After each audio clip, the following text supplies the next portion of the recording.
Assalamualaikum warahmatullahi wabarakatuh. Di sini saya Munif Sulaiman akan menjelaskan tentang teknik team out. Pengertian teknik team out.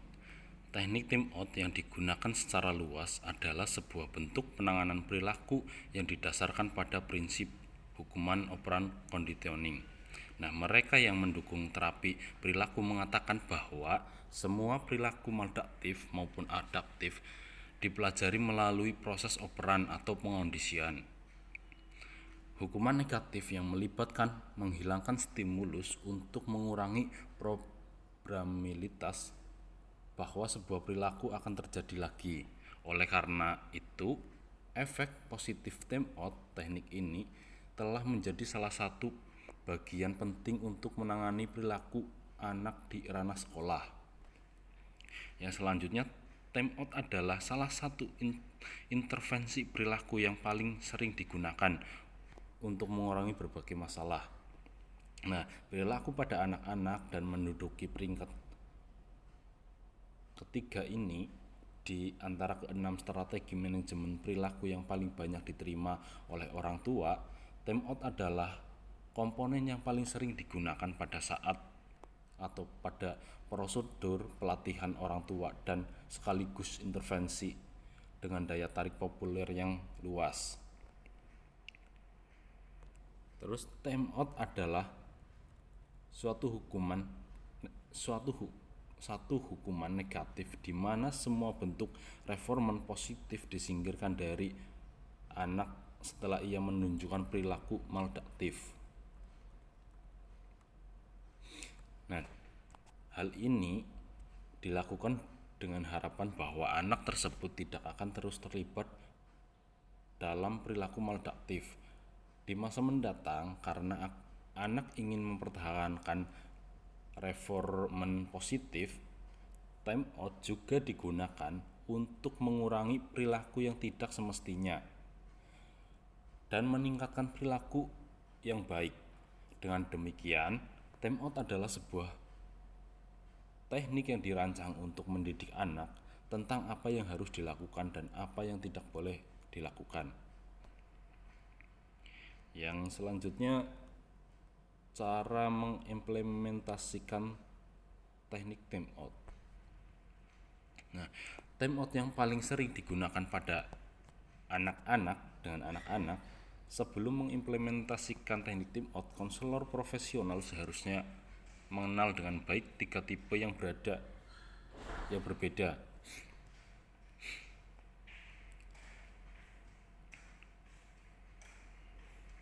Yang selanjutnya, ketika mengimplementasikan time out, orang tua perilaku memastikan untuk memberitahu anak secara jelas dan ringkas mengapa ia dibawa ke time out. Time out seharusnya digunakan setelah pengarahan ulang dan peringatan telah diberikan kepada anak. Tertanggung tipe perilaku maladaptif yang ditunjukkan, orang dewasa memilih tipe time out yang akan digunakan. Banyak waktu dalam time out yang beragam, tetapi biasanya sekitar 5 menit. Dengan anak-anak yang lebih muda untuk waktu yang lebih pendek mungkin dibutuhkan, dan dengan anak-anak yang lebih tua mungkin dibutuhkan waktu lebih panjang yang berfungsi sebagai pencegahan perilaku buruk yang akan datang.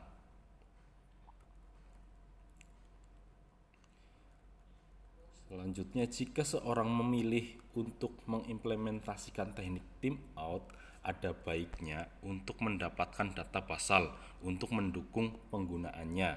Nah, catatannya seharusnya termasuk deskripsi tentang perilaku anak sebelum mengimplementasikan time out, kapan perilaku itu terjadi, pagi atau siang atau malam, durasi team out, tipe team out yang digunakan, dan deskripsi tentang bagaimana perilaku anak selama time out.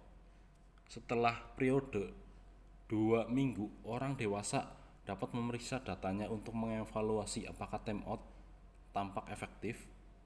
Nah, biasanya teknik ini digunakan dengan anak-anak yang berumur 2 atau 3 tahun atau anak-anak usia remaja awal. Time out bahkan digunakan secara efektif pada orang dewasa penyandang disabilitas intelektual.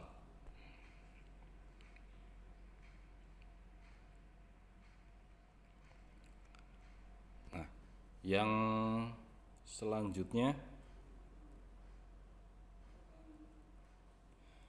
langkah-langkah penerapan time out dalam setting di rumah maupun sekolah.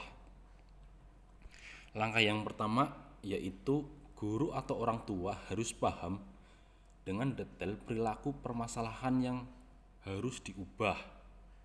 Nah, misalnya anak yang suka naik meja ketika pelajaran atau anak yang berteriak-teriak dan berguling-guling di lantai ketika meminta sesuatu pada orang tuanya.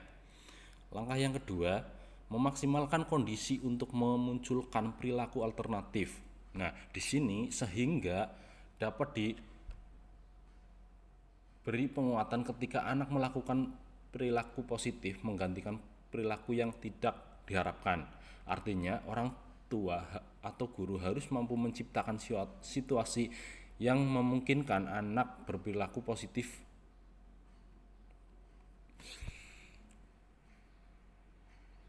Yang selanjutnya yaitu yang ketiga, memilih time out yang efektif.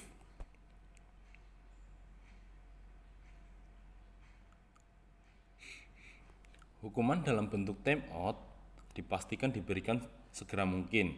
Setelah anak melakukan perilaku yang tidak diharapkan, hukuman dalam bentuk time out harus konsisten diberikan kepada anak setiap kali anak tersebut melakukan perilaku masalah.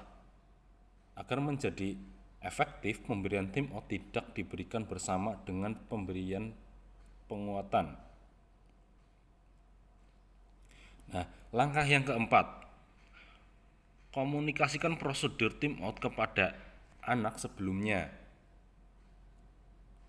Ya, di sini anak harus mendapatkan informasi yang jelas dan lengkap tentang program ini agar anak mampu terlibat penuh. Anak juga harus diinformasikan dalam fase-fase yang digunakan dalam time out. Yang selanjutnya yang kelima, penerapan hukuman dilakukan dengan aturan yang jelas. Nah, anak harus mengikuti aturan main dari time out. Sangat baik jika penerapan time out disertai dengan pencatatan.